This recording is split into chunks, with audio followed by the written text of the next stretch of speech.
दूसरा ये कि कब्र पर अजान क्यों दी जाती है। तो इसके बहुत सारे दलाइल है, इस पर मुस्तकिल बयान किया जा सकता है, लेकिन अब उस पर बयान का वक्त नहीं है। इस पर 3 घंटे का बयान हो सकता है, लेकिन मैं चंद मुख्तसर सी बातें इस ताल्लुक से बतौर दलील पेश कर देता हूं।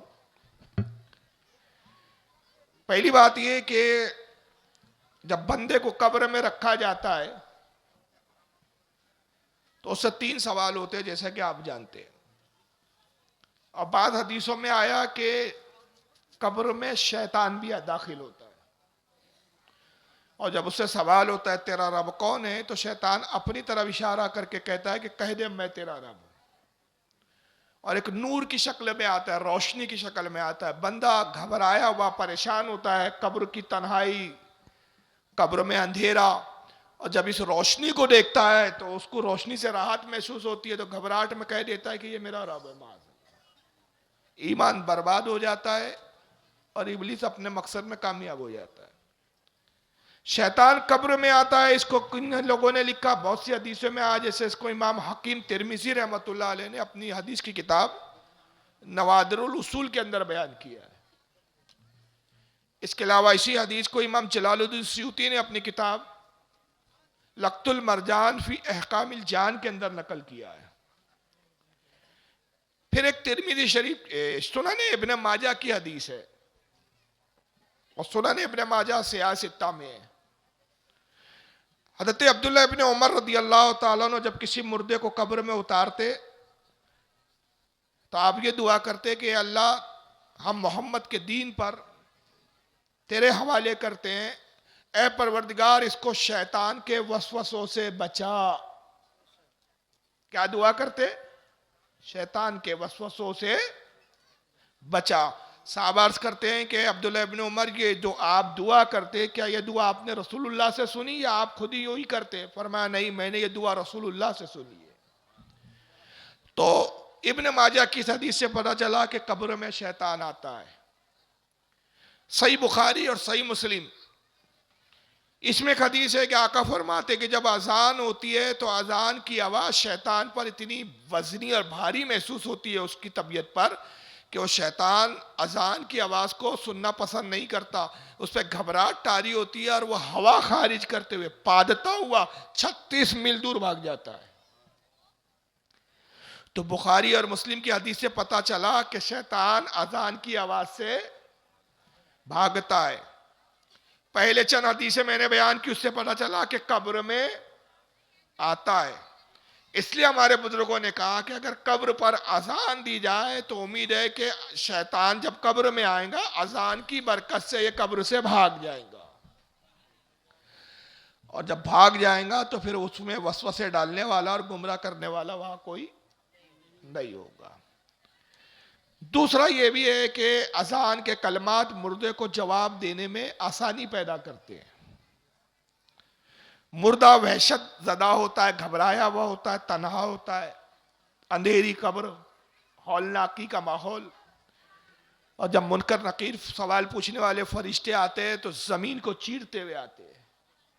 हैबतनाक शक्ल होती है, बंदा देख के वैसे ही घबरा जाता है, समझ जाता है कि मैं मर चुका हूँ, दुनिया में नहीं हूँ, अब ना अजीज है, ना कारीब है, ना कोई रिश्तेदार है, ना कोई दोस्त है, ना कोई अहबाब है। अब ये आखिरत की मंजिलें शुरू हो गई, घबराहट तारी होती है। तो अजान उसकी वहशत को दूर करती है और उसको जवाब में आसानी होती है कि जब फरिश्ता पूछता है मन रब्बो का, तेरा रब कौन, तो मौज़िन पुकार के कहता है इधर अल्लाह अकबर अल्लाह अकबर, तो उसको जवाब में आसानी होती है और उसको ख्याल आता है कि मेरा रब अल्लाह है जो सबसे बड़ा है। तो वह अजान के कलमा सुन के फौरन जवाब देता है कि मेरा रब अल्लाह है। फरिश्ते कहते हैं मा दीनों का, तेरा दीन क्या है? मौज़िन कहता है अशहदु अल्ला इलाहा इल्लल्लाह, गवाही देता हूं कि अल्लाह के सिवा कोई इबादत के लायक नहीं। वो कहता है कि मेरा वही दीन है कि जिसकी मैंने गवाही दी थी कि अल्लाह के सिवा कोई इबादत के लायक नहीं, मेरा दीन इस्लाम है। तीसरा सवाल होता है मा कुन्तु तक़ूलु हक़्क़ु फ़ी हाज़ा रजुल, रसूलुल्लाह के बारे में दुनिया में क्या कहता था? मौज़िन पुकार के कहता है अशहदु अन्ना मुहम्मदुर रसूलुल्लाह, मैं गवाही देता हूं कि मोहम्मद अल्लाह के रसूल है। ये जवाब से आसानी होती है और वो कहता है कि ये वो मोहम्मद है जिनकी मैंने गवाही दी दुनिया में, और गवाही देता हूं कि मोहम्मद ये अल्लाह के रसूल है। तो ये आसानियां होती है, इसलिए अजान दी जाती है। अब इस पे कुछ शरारती किस्म के लोग अजीब अजीब बातें करते हैं। एक मर गया मरदूद, फातिया ना दुरूद, ताहिर गयावी था। और मौलवी चर्चिस की भी एक वीडियो है मेरे पास, जिसमें दोनों बदबक कहते हैं कि बरेलियों की कब्र में शैतान आता है, हमारी कब्र में नहीं आता। जब हमारी कब्र में नहीं आता इसलिए हम अजान नहीं देते, बरेलियों की कब्र में आता है। बरेलियों से बड़ा दोस्ताना है शैतान का, दुनिया में भी पकड़े रहता है बरेलियों को, कब्र में भी नहीं छोड़ता, इसलिए वहां भी आ जाता है। मैंने जवाब देते हो कि आज गलत कहते हो।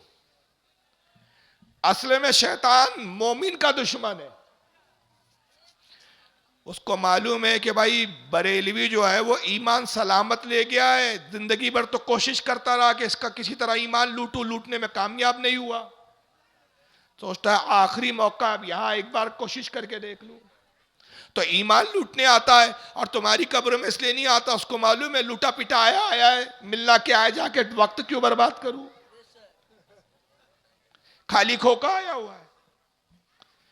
भाई मुझे बताइए, एक झोपड़ा हो, वहां सोना रखा हुआ हो, और एक बहुत बड़ा महल है, ताला लगा हुआ है, लेकिन वहां रखा कुछ भी नहीं है, चोर डाका डालने झोपड़े में आएगा कि वो महल में जाएगा?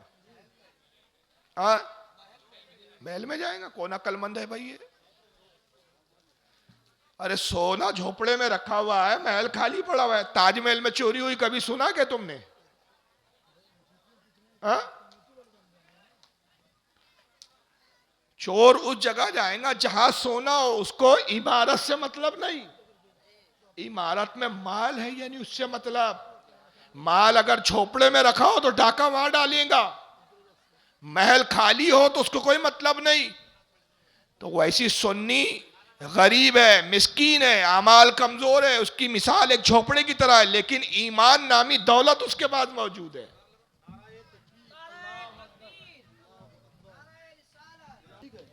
तो बहरहाल ये सबब है कब्र पे अजान देने का। और इस ताल्लुक से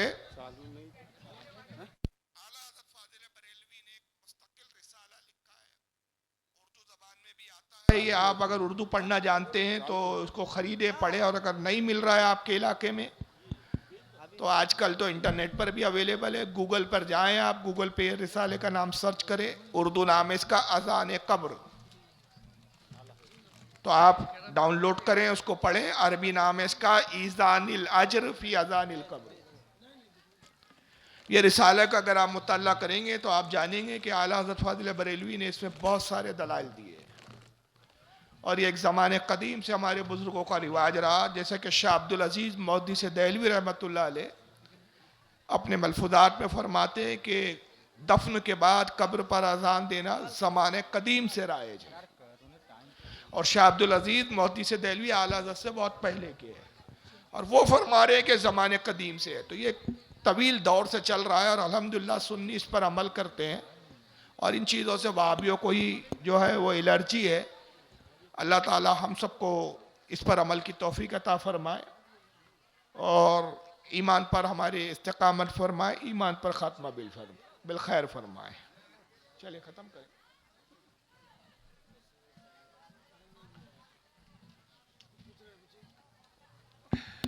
और बिल्कुल स्टेज के पीछे लाके जनरेटर लगा दिया। इतना भी अकल और शऊर नहीं कि जनरेटर की आवाज पूरे स्टेज पे गूंज रही है तो क्या तकरीर करने वाला तकरीर करे। और वो जनरेटर चल रहा है, पूरी माइक वो जनरेटर की आवाज को खींच रहा है।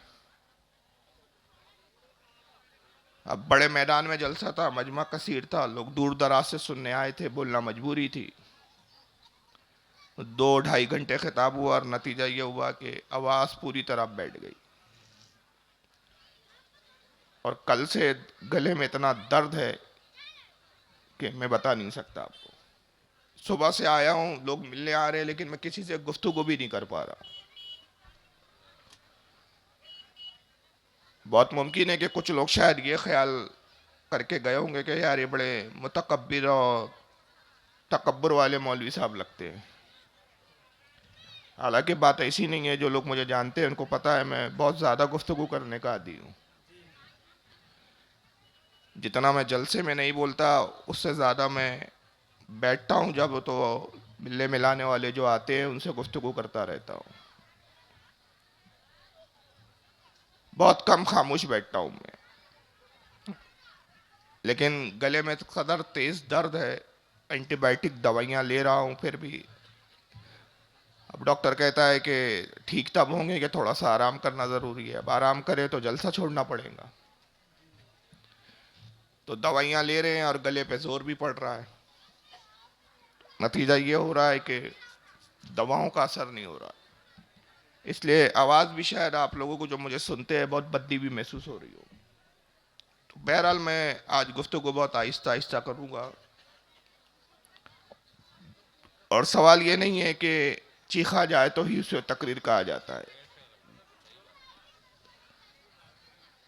तकरीर का मकसद होता है समझना और समझाना।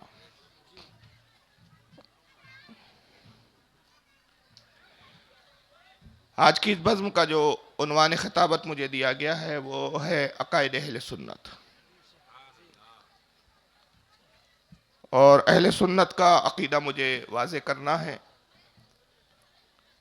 और हमारे और दिगर जमातों के माबैन क्या इख्तलाफात है उसको वाज़े करना है।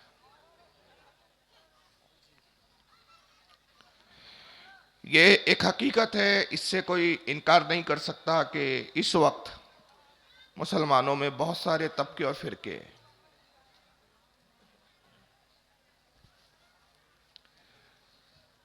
और ऐसे फ़िरका वारियत के ज़माने में तीन बातें हमें बहुत कसरत के साथ सुनने को मिलती है।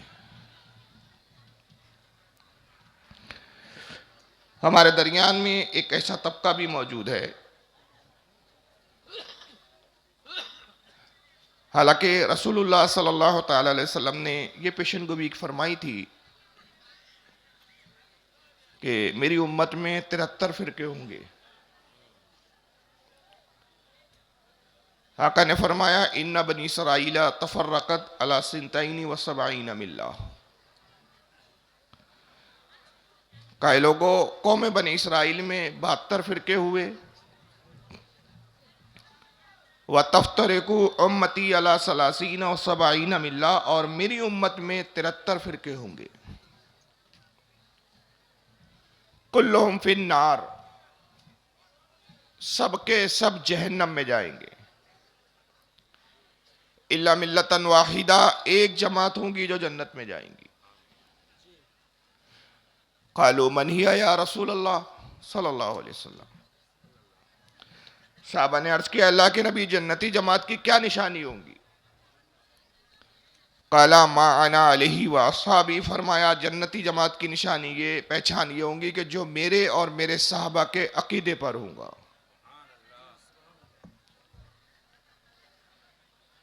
हक जमात की ये निशानी बताई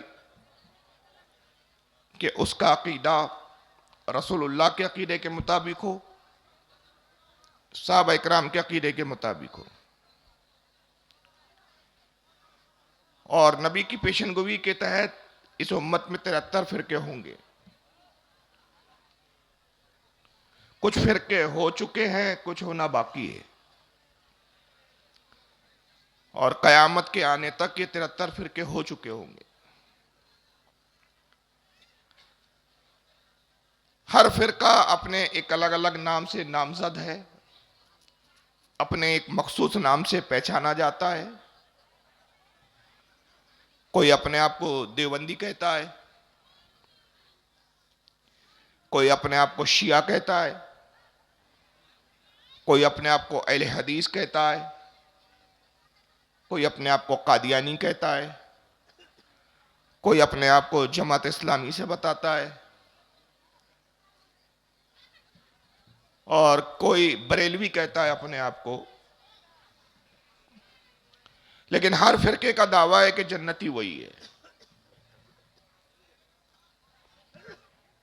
और जब सवाल किया जाए कि आपके जन्नती होने की पहचान निशानी क्या है, तो वो यही कहता है कि मैं ही अकीदे रसूल पर और अकीदे सहाबा पर हूं। हम अहले सुन्नत व जमात भी यही दावा करते हैं। हमारा असल नाम अहले सुन्नत व जमात है,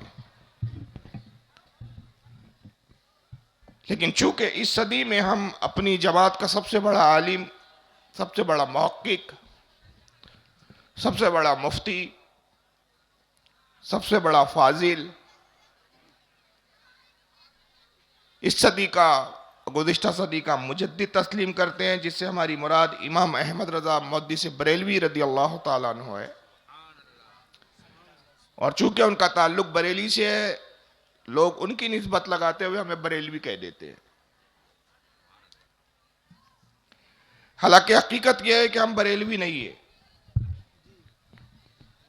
हम अहले सुन्नत व जमात है। अगरचे हमें चिढ़ाने के लिए बरेलवी कहा जाता है, तंज में हमें बरेलवी कहा जाता है, लेकिन तब भी हम इसको बुरा नहीं मानते, इसलिए कि हम जानते हैं कि अगर तुम बरेलवी कह रहे हो तो निस्बत तुमने हमारी आला हजरत की तरफ की है, और आला हजरत का जन्नती होना हम यकीन रखते हैं कि आला हजरत जन्नत में जाएंगे और हमें भी जन्नत में ले जाएंगे। तो इसलिए हम इसे बुरा नहीं मानते, लेकिन हकीकत तो यही है कि हम बरेलवी नहीं है। हमने बारहा हर जमात को दावत दी कि हमारा वही अकीदा है जो 1400 साल पुराना रसूल और साहबा का अकीदा है। तवस्सुल के साथ मुतस्सिल मुसलसल वही अकीदा हमारा चला आ रहा है, जो अकीदा रसूलुल्लाह ने साहबा के दरमियान में राइज किया। लेकिन उसके बावजूद भी हमें बरेलवी कहा जाता है। लेकिन एक तबका इसमें और पैदा हो गया, हालांकि हुजूर ने कहा 73 होंगे, लेकिन पता नहीं ये अपने आप को 74वां समझता है। इसको रसूल की हदीस पर भी यकीन नहीं, और वो एक 74वां जो तबका पैदा हुआ है हमारे यहां, जो अपने आप को बहुत काबिल, पढ़ा लिखा, लिटरेट कहता है, वो 3 बातें कहता है, मगर वो 3 बातें कहता जरूर है, लेकिन जब गहराई में आप जाएंगे तो तीनों बातों को मानता जरूर नहीं है। जबानी कहता है लेकिन खुद उसका उन बातों पे अमल नहीं है। वो 74वां तबका ये कहता है कि पहली बात ये कि किसी को बुरा नहीं कहना चाहिए, फिरका वारियत की बात मत कीजिए। ये क्या है कि आप देवबंदी कहते हैं अपने आप को, बरेलवी कहते हो, शिया कहते हो, कादियानी कहते हो, चकड़ालवी कहते हो, नेचरी कहते हो, जमात इस्लामी से बताते हो, तबलीगी जमात का कहते हो।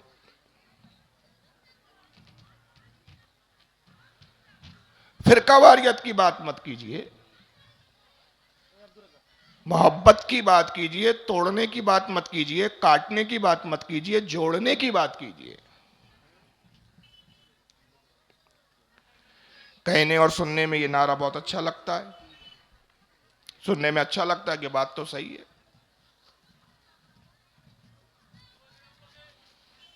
तो कहता है कि फिरका वारियत की बात करना नहीं चाहिए। और ये क्या कि अक्सर जो बरेलवी तबके के उलमा आते हैं वो हमेशा फिरका वारियत की बात करते हैं,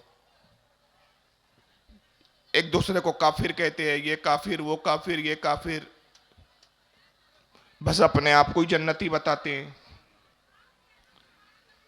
तो क्या जन्नत का आपने ठेका ले रखा है? ये तो कयामत के दिन पता चलेगा कौन जन्नत में जाएगा, कौन दोजख में जाएगा। आप कौन होते किसी को जहन्नमी और दोजखी कहने वाले? आप कौन होते किसी को काफिर कहने वाले? ये पहली बात कहता है। दूसरी बात वही तबका ये कहता है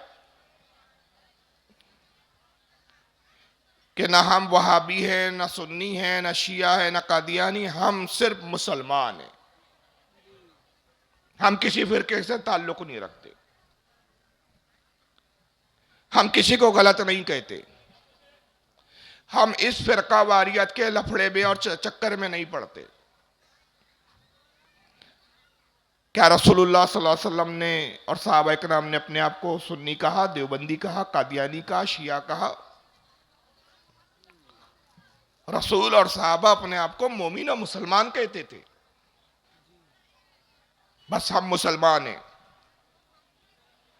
हमारा किसी फिरके से ताल्लुक नहीं। और तीसरी बात वही तबका ये कहता है कि साहब इस वक्त मुसलमानों के हालात देखिए, मुसलमान कितनी परेशानियों से गुजर रहे हैं, कितना जुल्म सितम हो रहा है मुसलमानों पर।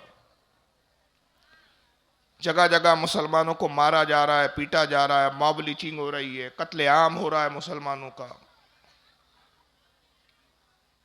दुनिया का हर मजहब, दुनिया का हर तबका चाहता है कि मुसलमानों को निस्व नाबूद कर दे।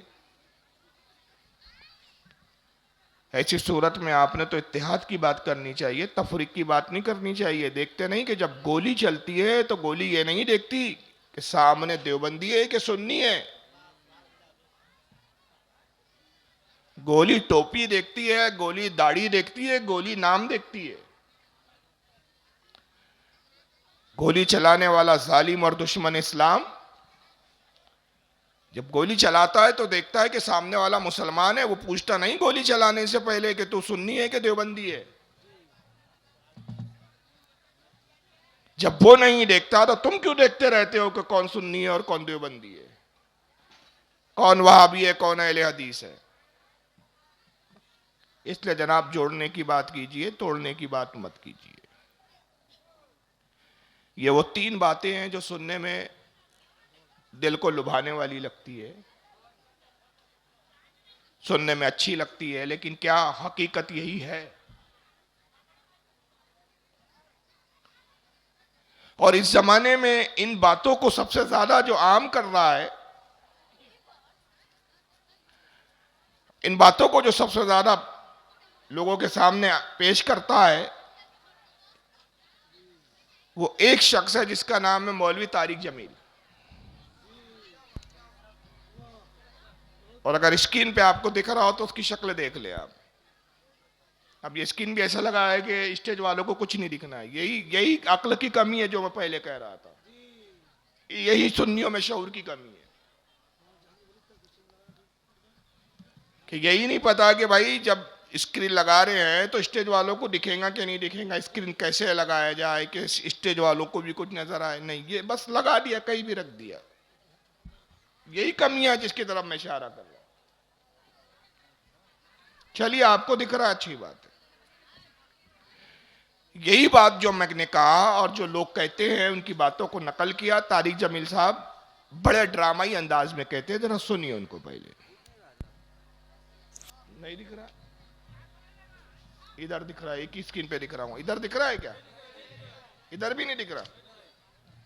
फिर क्या प्रॉब्लम है? छोड़ो।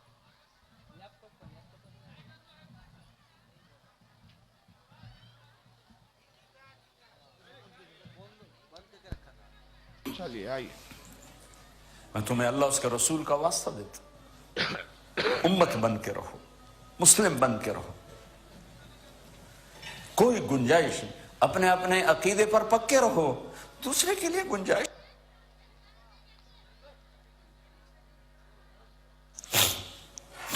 नहीं आ रहा है, क्या बात?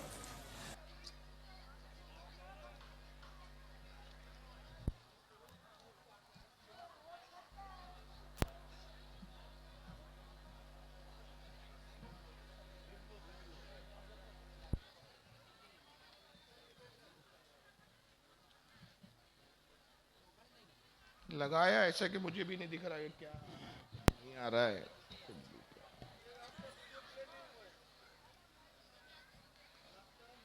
ये केबल सही नहीं है इसका लगता।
वो दिक्कत हैंग हो जा रहा है, बाकी आ रहा नहीं है कुछ।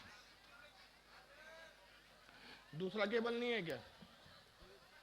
केबल चेंज करके देखो।